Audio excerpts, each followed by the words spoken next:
snow drifts through blue-black water as the longline hangs silent over the abyssal slope.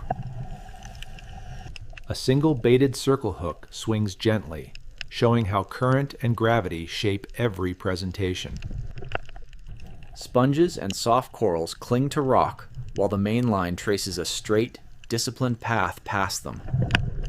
Metal clips and knots hold steady, proving the long line is engineering before it ever becomes a fight. Bioluminescent specks flare and fade, turning darkness into a living map around the gear. A weight rides low, keeping the line pinned near bottom where deep predators patrol unseen. Current strengthens, and every bait starts to flutter harder, broadcasting scent through cold water. The long line stretches into haze, repeating hooks like milestones across a silent deep-sea highway. A dark crevice opens in rock, reminding that the bottom holds hiding places for powerful hunters. Fine sediment lifts in sheets, then settles, showing how easily the deep seafloor records movement. Branch lines twist slightly, but spacing stays clean, preventing tangles when hauling begins above. Tiny jellies drift past the bait, turning the waiting time into slow-motion ecology. A bait jerks once, then steadies, hinting that something heavy has noticed the scent. The line crosses broken rock, where abrasion risk is constant and every angle matters. The bait holds firm on the circle hook, designed to set cleanly when a mouth closes. Darkness thickens, and the gear becomes the only structure in open water. A deep canyon edge drops away, emphasizing how small the line is against the seafloor. The branch line pulls steadily now, signaling contact without revealing what is taking the bait. Tension builds in silence, and the long line starts to behave like a loaded spring. A giant moray eel slips from rock, head low, tracking the bait with deliberate, predatory patience. The eel strikes hard, and the circle hook rolls into the mouth corner as the leader snaps tight. The eel coils and surges, trying to reverse into stone, but the main line keeps a straight pull. Sediment erupts as the eel drags across the bottom, and the leader hums with steady strain. Above the seafloor, the line angle changes, converting a hidden bite into a surface problem. The buoy line stiffens and begins to skate, signaling heavy resistance moving under the vessel. Hauler rollers engage, and the main line starts climbing, turning ocean pressure into audible friction. A leader arrives vibrating, and the pull feels alive before any body shows at the rail. Tension spikes, and the hauler slows, prioritizing control over speed as resistance surges again. Spray sheets over steel as the line rises, and the fight shifts from deep to surface. The eel flashes below the surface, long and dark, refusing to come clean beside the hull. Underwater again, the eel drags the line toward rock, testing abrasion at every twist. The circle hook holds through violent head shakes, doing its job without tearing free. On deck, timing and angle replace brute strength as the sling is staged for a safe lift. The eel rolls beside the hull, turning the leader into a live wire that cannot be mishandled. The sling bites under the eel, and a single twist forces a pause before the lift continues. The eel rises in a controlled arc, water streaming, then drops back as the crew resets the angle. Deep below, the main line still drifts through darkness, indifferent to the chaos happening at the rail. The eel surges again, and the leader is pinned low to prevent a snapback across hands. A controlled pull brings the eel closer, and the sling finally settles into its holding position. The eel lands on steel with a heavy slap, and the deck becomes a contained, high-risk workspace. Bolt cutters and a de-hooker appear, emphasizing that extraction is safer than wrestling the hook by hand. The hook comes free cleanly, and the leader is cleared before the main line brings the next connection.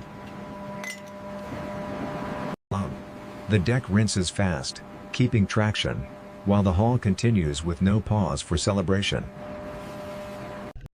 Far below, hooks drift past sponges again, showing the line still stretches through untouched darkness. Another bait jerks violently, and the branch line snaps taut as a second eel commits to the bite. The eel drives into a crevice, and the line angle is worked carefully to avoid sawing on rock.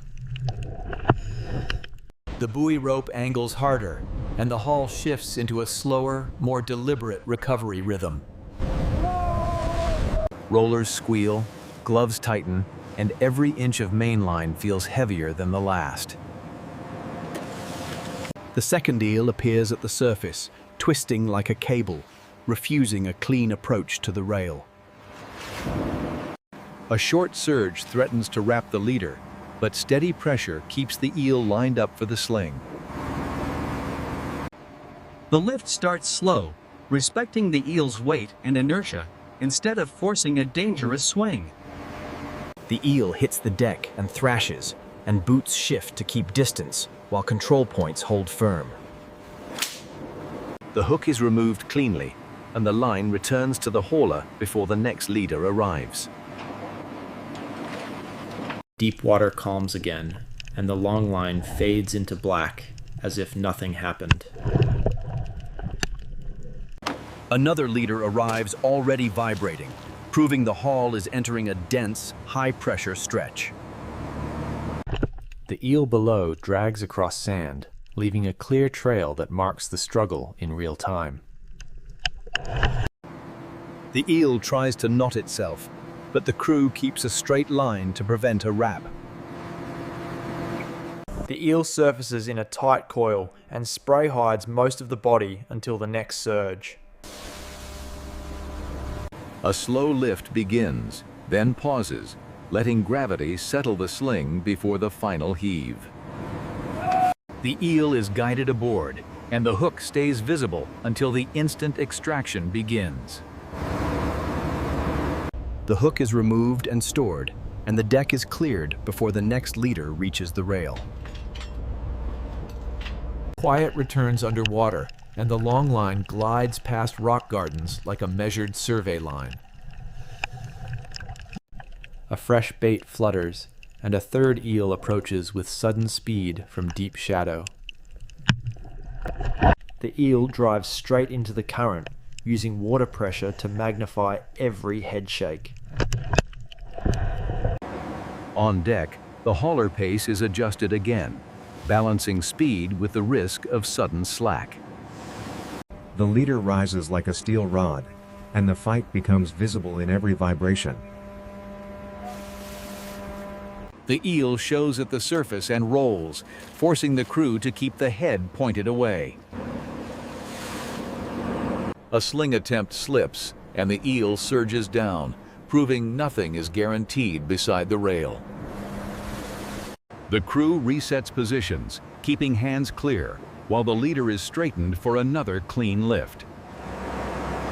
The second lift holds, and the eel rises slowly, with water streaming off dark skin. The eel lands hard on deck, and control pulls keep distance while the hook remains seated. The hook is cut free if needed, prioritizing safety over saving hardware in a tight space. The main line never stops, and baited hooks keep coming, each one a potential new strike. Deep water beauty returns, showing calm particles and slow life, even as work accelerates above. A final heavy pull arrives, and the leader jumps once in hands before settling into a steady drag. The eel below tries to retreat again, but the line angle pulls it away from shelter. Surface water boils beside the hull, and the eel's length become visible in fragments through spray. The sling slides under cleanly this time, and the lift begins without rushing or jerking. The eel reaches the deck, and boots brace as the body thrashes in a tight, controlled zone. With the hook removed, the last surge fades, and the haul transitions toward the end run. The deep seafloor appears serene again, proving the beauty continues even after the fight passes.